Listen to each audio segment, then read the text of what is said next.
the weekly show with David J. Maloney. This week, David chats with legendary bassist Matt Bissonette. And now, here's your host, David J. Maloney. Welcome, everyone, to the weekly show. I'm your host, David J. Maloney. On tonight's show, we've got the next part of my interview with bassist Matt Bissonette. He's an accomplished and well-respected musician who's played with some of the biggest stars in music, from David Lee Roth to Jeff Lynne, Ringo Starr, and Elton John. Matt has worked with some of the best in the business. Back again tonight to continue our chat about his life, career, and new album with his current band, the Reddcoats, is Matt Bissonette. So don't go anywhere. We'll be right back.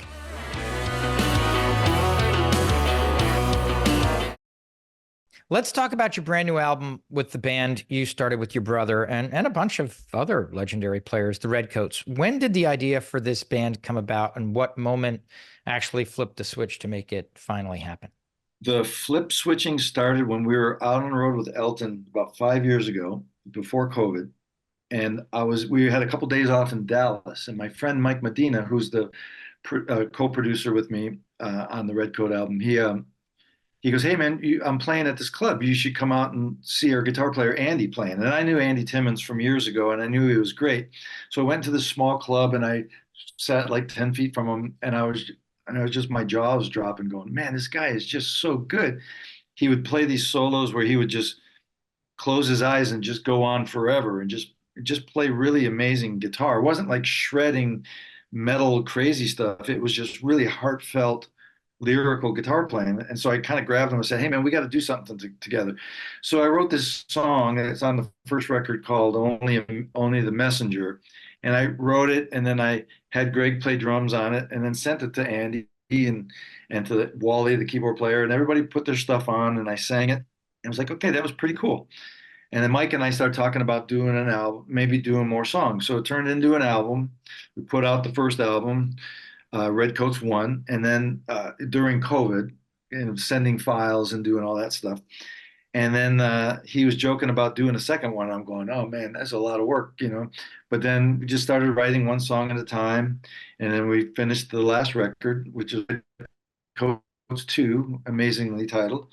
And yeah, it's been an amazing process to write for these guys, because I'll write the songs to start with, and then I'll send files, and I'll say, "This is the premise of the song. Here's my little demo of what I did.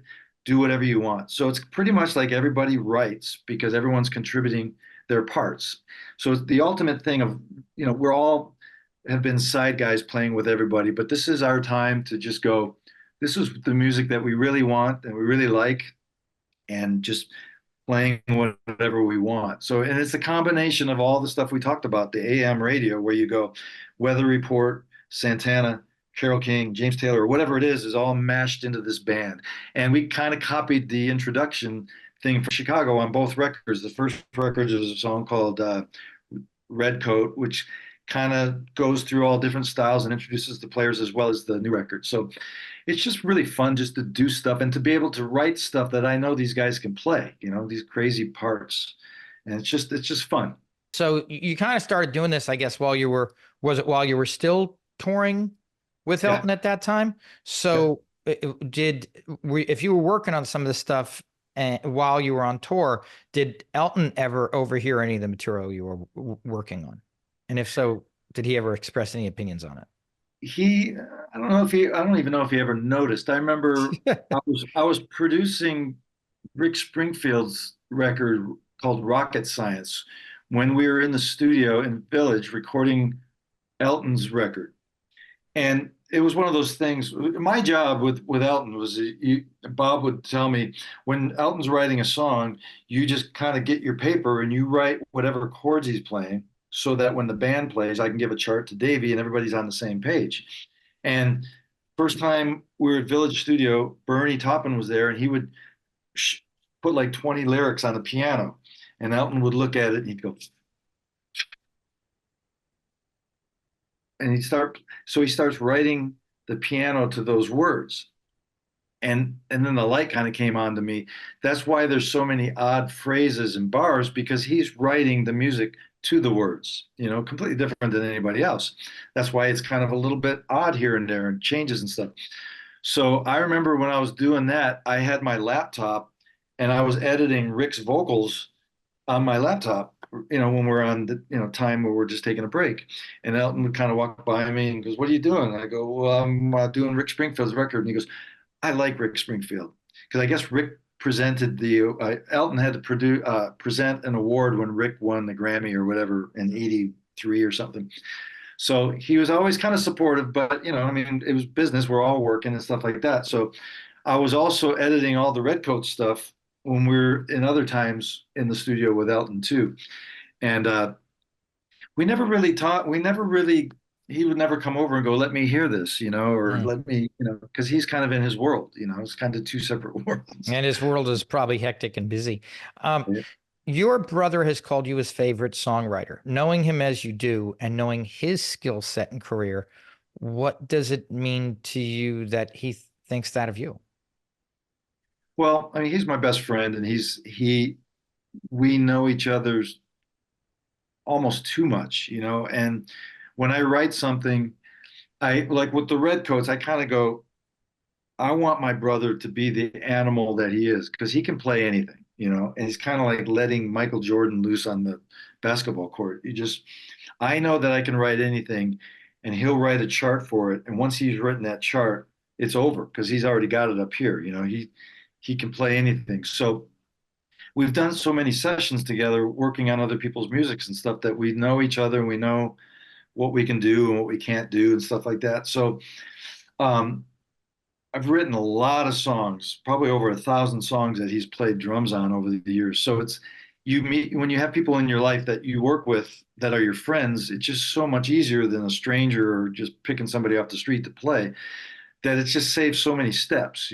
So as far as being his favorite songwriter, that's nice of him to say. I'm sure that's not all the way true, but we're in the same school of music. I mean, we have a band with Rick Springfield called the Red Locusts, which is we write an album, 10 songs that sound just like the Beatles, but we write them. And our goal is to go to Beatle jail. Like they're going to go, "That's too close to the Beatles. Okay, cuff us, take us. We're guilty. We love the Beatles, So Gregg is Ringo, I'm Paul, we're playing these songs.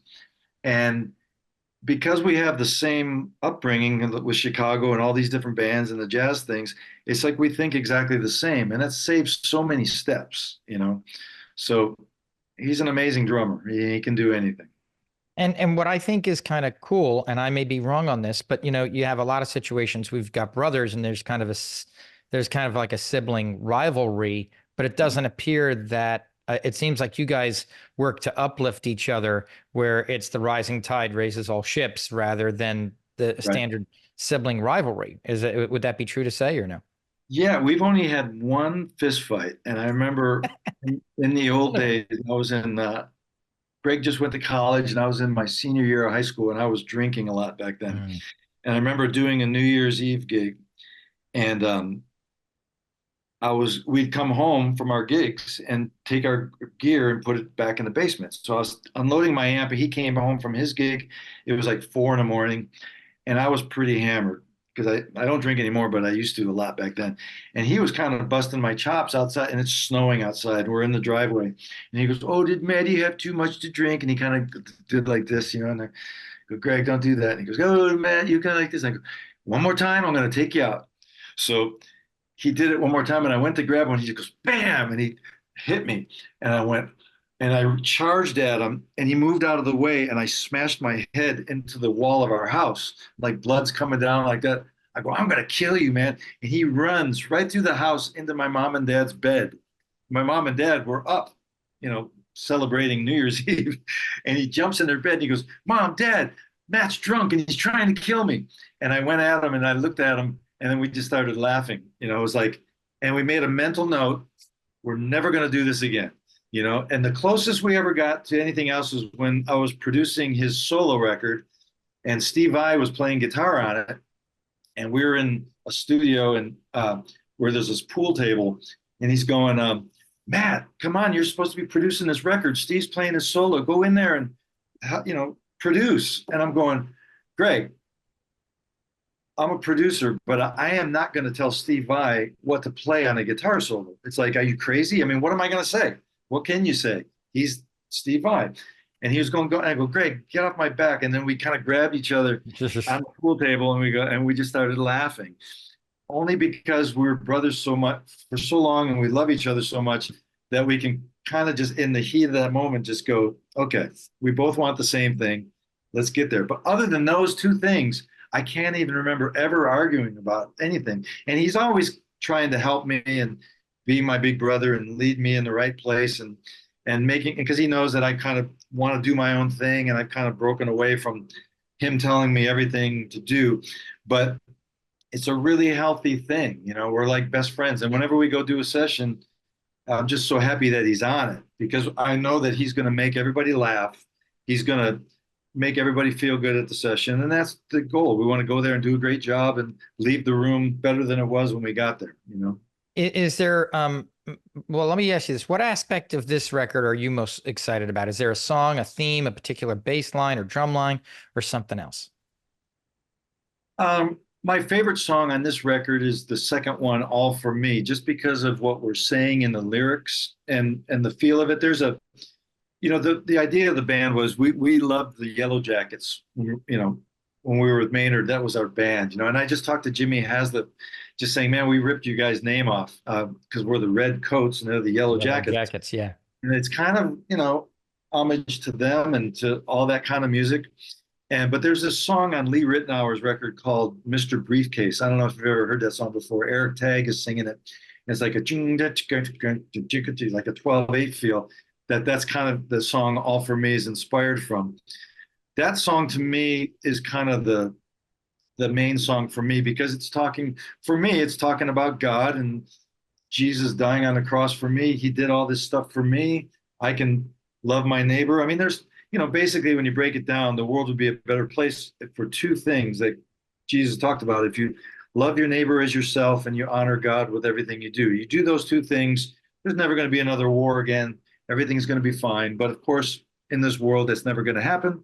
But that's what that song's about. So for me, lyrically, that's the message that I'm into. And the music of it is just hearing Andy play solos over this stuff. Probably that song and the first song, Redcoats Stew, to me, because it reminds me of like an old Gino Vanelli record. And I've been working with Joe Vanelli with REO, and I'm just sitting there gushing over him every week I see him, like asking how they got their deal and how they did their stuff. So that old Gino Vanelli stuff, those chords and that kind of music just really hits with me. So, and then there's songs like the third song, which is kind of like a David Sanborn kind of song. It was recorded with sax first, and then we redid it with the Redcoats because we're all huge David Sanborn freaks, and Marcus Miller and Omar Hakim. And that album, As We Speak, was a huge influence to Gregg and I. So each song is kind of a different thing. And like the fourth song, Mask On, Mask Off, which obviously is written during COVID and having to walk in a room and go, is it okay to take, that whole thing? And it's just a spastic, fast weather report song of confusing, fast stuff because it was such a confusing time. So, I mean, it's not like Satriani, what Joe would write, a instrumental song, he's playing the guitar as if it's a voice. And he would always tell me, he would always play the same solo all the time because even though he could play anything, that's the voice of the song and he wanted to resonate with the crowd. It's a little different with the Redcoats because we're just a mess, just jamming and playing around like that. So it's just with the Redcoats, it's just all kind of experimental. Like when we play gigs, we all go off the rails because we're just having so much fun, just goofing off. We don't really think about our voices. We just kind of have fun and play.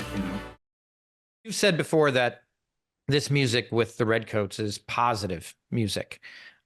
Why is that such an important thing to you? Is it because of your relationship with God? Absolutely. I mean, we all have to admit that something is going on in the world right now. Nobody really put their finger on it exactly. For me, when times get this confusing, the Bible talks about there's days of confusion that are coming where right is wrong, black is white, everything's upside down. I mean, it talks about this exactly.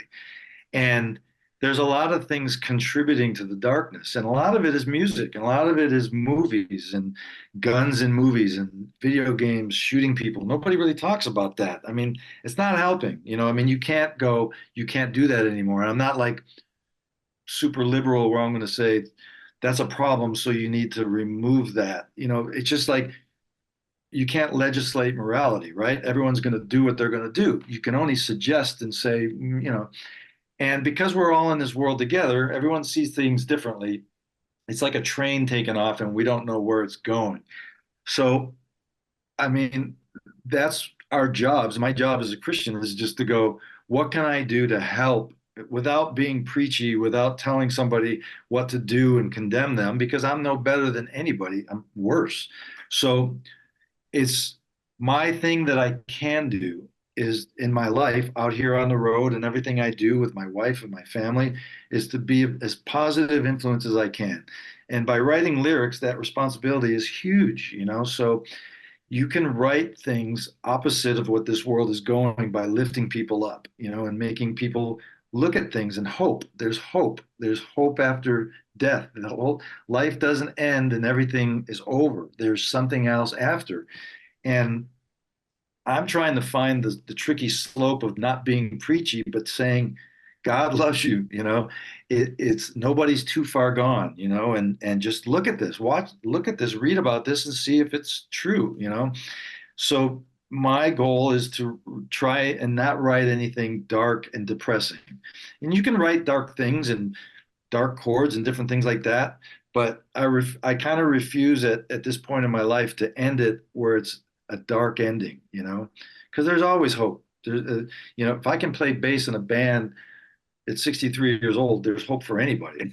I mean, so I'm just burned out on the negative, and I just want to cling to the positive. Um, how do you reconcile your faith and your belief system with certain settings you might be thrust into or around in a rock and roll setting, whether it be something that's actually happening or having to take a gig where you have to perform with somebody that either doesn't necessarily have I don't want to say doesn't necessarily have the same belief system, but may have even gone even further off the deep end, in ways that are totally otherwise irreconcilable with your faith. Do you just try to be the best positive influence you can? I mean, because rock and roll, as we know, and granted, now a lot of the people you're playing with are much older, so they're no longer, imbibing in the same, you know what I mean? How do you reconcile that and keep yourself grounded, or do you just keep to yourself in that and let everybody do their own thing? Well, that's a great question, and I'm still trying to figure out how to approach certain things. But the bottom line is I, in my younger days, was the worst person on the planet. I mean, I can look back at things and just cringe at the things that I've done and the people that I've hurt and the stupid things and selfishness and stuff like that. And everybody goes through that. Some people more than others or whatever. And I mean, music is a funny thing because, I mean, like with Rick, Jesse's Girls, a song about an adulterous situation. Rick doesn't go around having adulterous relationships because he's living that song. Rick is a great guy and he's trying hard, like us all, to be happily married and do the right thing. I mean, it's a tough balance because music is just a slippery slope, I guess, where you can get off the trail fast. I mean, I go to church every week at Harvest, and they have amazing music in California, and they're playing music that glorifies God, and it's amazing. But I'm in a different world where I'm out on the streets playing music. So I remember when I was with Roth, I was starting to pull away from the lifestyle because I was realizing what I was doing. This was 1987, 88. I had several situations happen where I'm in rooms going, what am I doing here? I know what I believe, but I can't pull away from this because it's just there. It's this shiny object this cat's going at, and it was embarrassing for me in my faith because I was being a hypocrite while believing this thing and living this lifestyle. And I remember God just working on me, just going, you might want to stop drinking. And I remember getting on my knees, praying to stop drinking, and it just went away. And it was amazing that one day it just went away. And I could still feel God saying, well, you're going to have to deal with this part of your lifestyle because you don't want that in your life later when you're married. You want to get free from that. And miraculously, that went away too through praying and just going, I'm sick of myself. And when I play with people that I can tell are going through their struggles and they're having their own vices and things that they have, I can almost kind of feel that their struggle because I've gone through it myself. Some of them don't even think they have a struggle because they don't care, and that's fine. I mean, I'm not paid to be out here being anyone's social monitor guy or trying to, all I can do is be consistent in my lifestyle and in a way that, I mean, these guys out here, every band I played with has become my best friends. There's nothing that I would say, man, what, I mean, some guys, they know what I think and they kind of go, I can't stop doing this. Can you help me out? Or whatever. It's like, it's kind of a little uncomfortable position because you don't want to be that guy that nobody wants to hang with because they think that you're going to think that you're holier than thou. And it's so far the other way. It's kind of hard to even talk about because that's my responsibility out here is to be that guy, to be these people's friends, and the struggles that they have are no different than I had. So it's a challenge on certain things, because the older I get, the less authentic I feel about going up on stage and playing the part, because I am playing the part of a rock star. I'm not a rock star. I'm playing the part of somebody that goes out on stage for a couple hours and people think, oh yeah, but you take your thing off and you come back and you go, I'm not that. So it's easy for me, because I know who I am. But that's a great question because it's hard to answer because you can only get so close to certain guys, and some guys know where you're at and they leave you alone or they ask questions, and you just have to be ready for anything. And sometimes you got to just meet people where they're at and just be the example so that when or if they're ready, if it's God starts speaking to their soul, you might be able to, and I'm not trying to use this as a pun, but be the instrument, Right.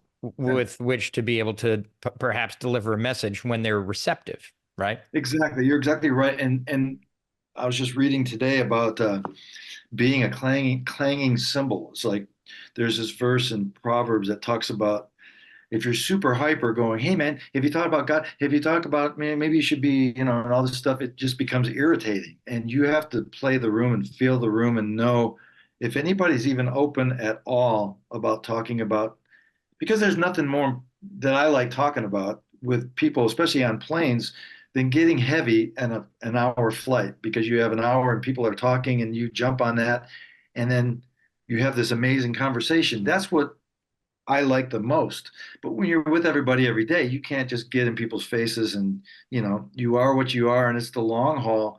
And people see you live 12 years and they go, okay, I noticed that you didn't do this and you did do this and that's the long haul of what we're called to do. But yeah, it can get pretty irritating if you read the room wrong and you get in some. I remember this road manager who's become an amazing friend of mine.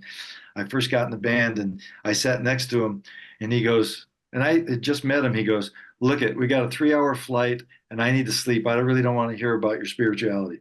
I was like going, I didn't even say anything, and I always bring that up to him about, you got the reputation. So. Yeah, so 12 years later, he's sending me all this stuff online about God and stuff, and we laugh about it.